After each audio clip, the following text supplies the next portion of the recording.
The story of how I got into photography was a classic story where I was given a Kodak Instamatic, which was very much the camera of my generation growing up at the age of 8. And I remember vividly it was my birthday and my grandfather had bought it for me. My grandfather, King Zahir Shah, was also a very avid photographer. He loved photography. So when I got this camera, I got very excited. I remember it very vividly, that the box it came in, and the type of film that it used was the 110 cassette type of film, which just slotted in the back of the camera. And for the moment that that camera hit my hand, I just felt an expression of freedom, of being able to express my world, my vision, into the film.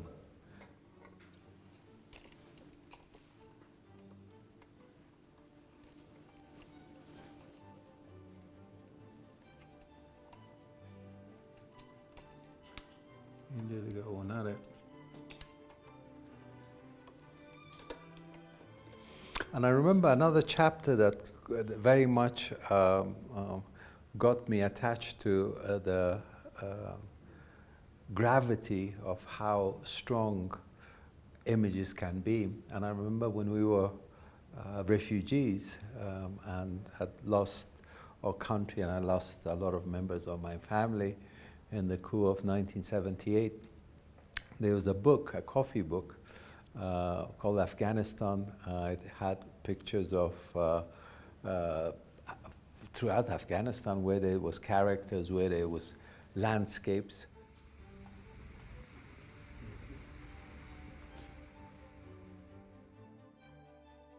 And at that time, there was nothing better for me to do than to pick up a camera and run away and do something totally different. Somehow to conceal the pain, to numb the pain of the tragedy that basically happened in my life. And it was the perfect escapism for me.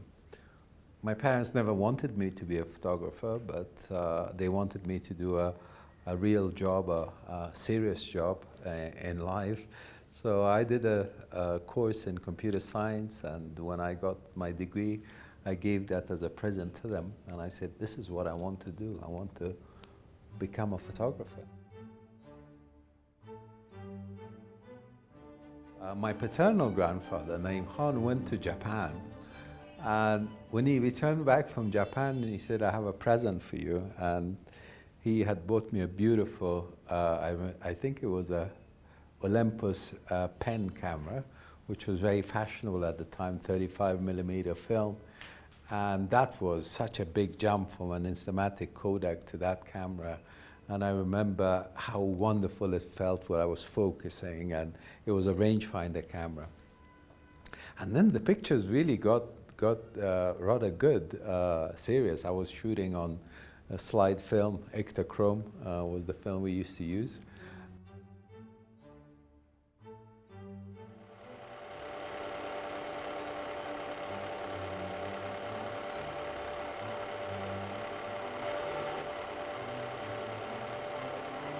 این بسیار جالب است. یک فیلم است که یک سیل آمده بود به پغمان.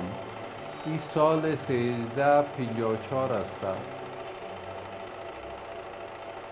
یا شخص خود ما همراه مکمری که برای شما گفته بودم که برای ما هدیه داده شده بود از طرف پدرکلانم. دیگه سیلابا به افغانستان از قدامت داره. متاسفانه هر سال یک سیلاب می‌بینیم یا چندین تا و سالهای اواخر. و اینجا مردمای محل می‌بینین که کوتی هسته که اینجا تخریب شده و اینا با پایین هستن جمع‌آوری مواد خود میکنن. این پدرکلان نعیم خان است و در پهلوشان ما راه میگردم. و موتر لندکروزر تویوتا را که میبینین اولین لندکروزرهای تویوتا بود. این روز جمعه در خانه سردار نعیم خان پدرکلانم است و به اینجا شما بچه سردار داود خان شهید وایس میبینیم و نواسهشان و ایگل جان و این دو کسایی بودن که متاسفانه شهید شدن به حادثه غمگین 7 سال. این عروس شهید داود خان است با نواسهشان.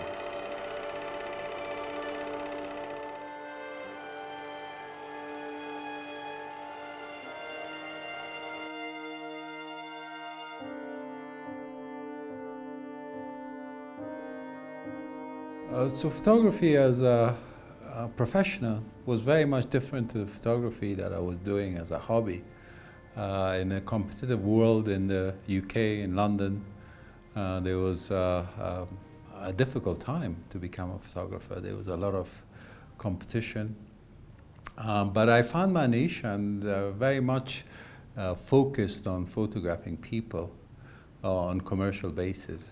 I enjoyed people because people faces, expressions, how they came across, how to capture characters was something that I enjoyed very much. And my career as a photographer came to a sudden end, a dramatic sudden end. Because when I was on an assignment in Spain, I remember that the most horrific event of one of the most horrific events of our lives happened. And of course that was 9/11. When 9/11 happened, I was with a friend of mine who was working with me as a photographer, and he saw the images of the planes crashing into the Twin Towers, and he basically turned around to me and said, "Nadir, you know, this event is going to change our lives forever." And he couldn't have been more right. When I got back in London, I got a phone call from my grandfather, King Zahir Shah, and he said that I need you to come to Rome as soon as possible. So when I went to Rome, he said that this time for us to go back to our country, so get prepared. And then within months, I was back in Afghanistan after 25 years absent. And the thing that I ran away from caught back with me, and of course that's being kind of being involved in the politics of my country. So slowly or suddenly the photography took a back seat, and I was more involved performing duties as the secretary of the private office of His Majesty. So there was a big gap, and then I remember perhaps that in around 2018-19, I really had missed photography immensely. There was a huge change in how cameras had developed. So I bought a camera, a digital camera, a mirrorless digital camera, and I started taking pictures again. This time, I knew that I needed to have some kind of a story, some kind of a direction to be able to get back to photography the way that I wanted to, but as a hobby, as something that really interested me. And what I found fascinating were the Afghans, their faces, their expressions. So this is what I did. I did very close-up photography of people, characters that I found interesting from all walks of life. So the whole idea was to capture these faces from different tribes, from different regions of Afghanistan. And the conveying story behind these images were two things. One was hope, and one was struggles. So no matter what happened, no matter who we are, no matter where we come from, being an Afghan, we shared two narratives. One narrative was the hope of coming out of a war and going into peaceful time and looking into a brighter future. And of course the other one was the struggle of enduring years of pain and misery of war, being driven to different parts of the world as refugees and then coming back. But I wanted to have this narrative or the story told in a way that unites us so our pains are shared, our happiness are shared, and through the faces of these individuals, I could tell the story. And I really enjoyed it. I'm still doing it. I'm still looking after interesting faces and photographing it. Subsequently, there was a competition, a photo competition that was probably the highest caliber competition in Afghanistan. So I submitted a series of 6 different portraits, close-up portraits in black and white to this competition, and I won the first place. It was a very, very happy and rewarding occasion for me to be able to be recognized for something that I loved doing. As a prize, I got a camera and I started taking more pictures.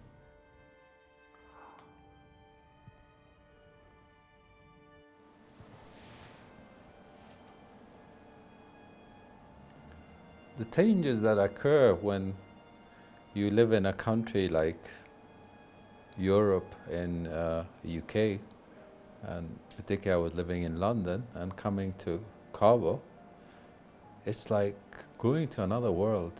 It's totally different. The culture is different, people are different. Most importantly, the habits are different. So you adapt to the new habits. But there are certain things which are very difficult to change. And one of my habits was always enjoying fresh coffee. And in our culture, you don't drink coffee, you drink tea. And you drink green tea, some people drink black tea. So one of the things, one of the small luxuries of life that I enjoy bringing here and having it the way that I had it in London is having a beautiful cup of fresh coffee.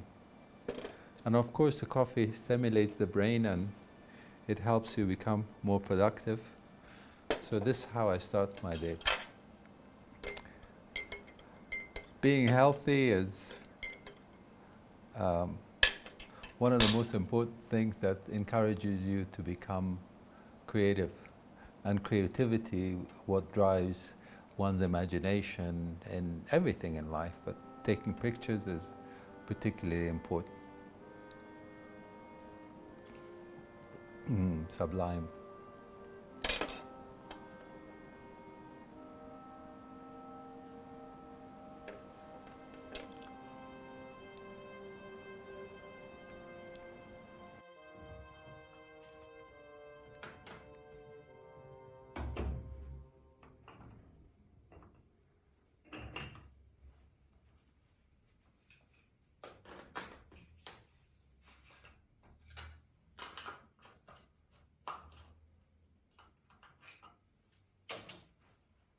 Coming back to Afghanistan, the references that I had were 2 things. One was places and one was people. So one particular gentleman that I'm showing you now is, his name is Darwish. He used to work for my great uncle, the late President Daoud Khan.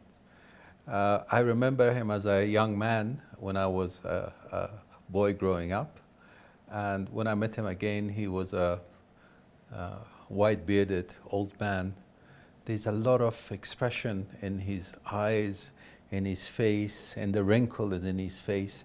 It shows the incredible journey that he has taken with what happened in the war. Following that, he stayed in Afghanistan in the duration of the Civil War. All these experiences you can see in this face. So this, you can say, is the start of my journey. And his face to me is the epitome of an Afghan man who is wise, who has seen a lot of pain and suffering, but yet resilient to overcome these.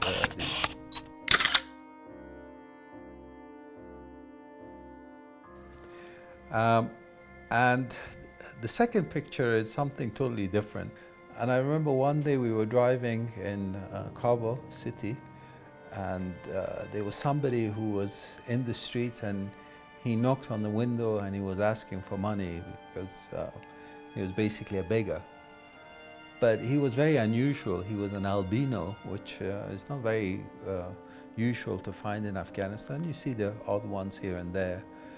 His light eyes and his skin tone and his character just captivated my imagination.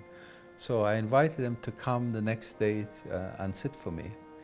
And this man, when he sat in front of the camera, he transformed into an extremely interesting and captivating character, almost iconic. Almost it was a shoot that I could have taken for a high-end magazine. And he just posed really naturally and really well. And I just love his expression in this photograph. In fact, all the photographs that I took of this man were great, but this particular one is the one that I'm sharing with you now.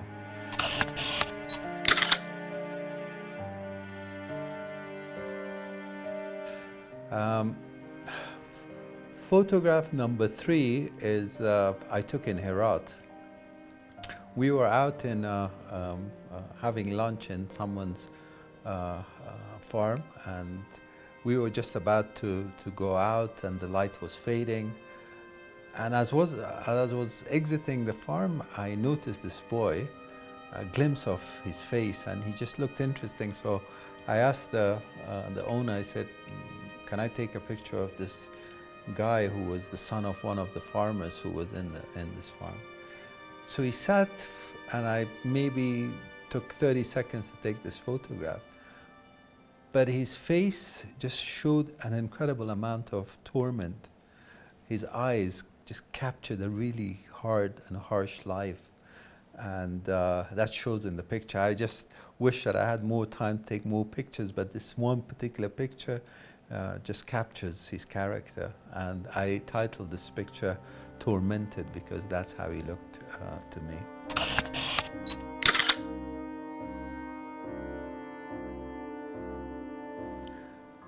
And the next photograph is somebody that I know and somebody that I respect. He's an old family friend, a very wise man, and he has a beautiful gray hair and white beard and beautiful green eyes.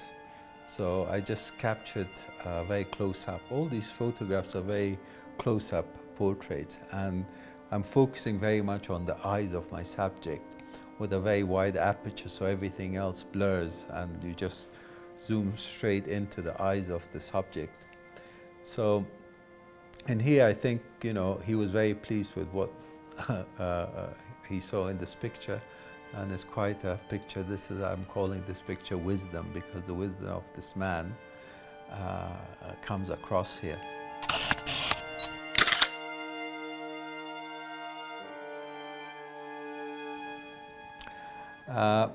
Subsequently, these pictures that I've just showed you are the pictures that helped me win the first prize in the competition that I was referring to earlier, the Shamarai competition, photo competition. The next picture I want to move to is a color picture.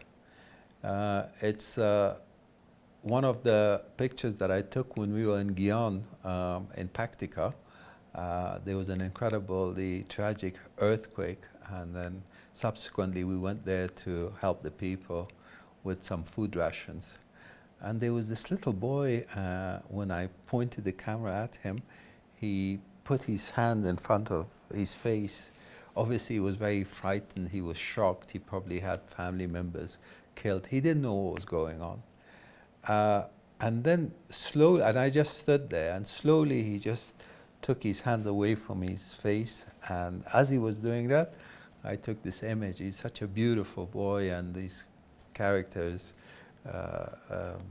captured in a very kind of unpredictable way. And once again, I was very lucky that this picture found recognition in the Siena photo exhibition in 2022, I think it was. So these were some of the pictures that I shared with you.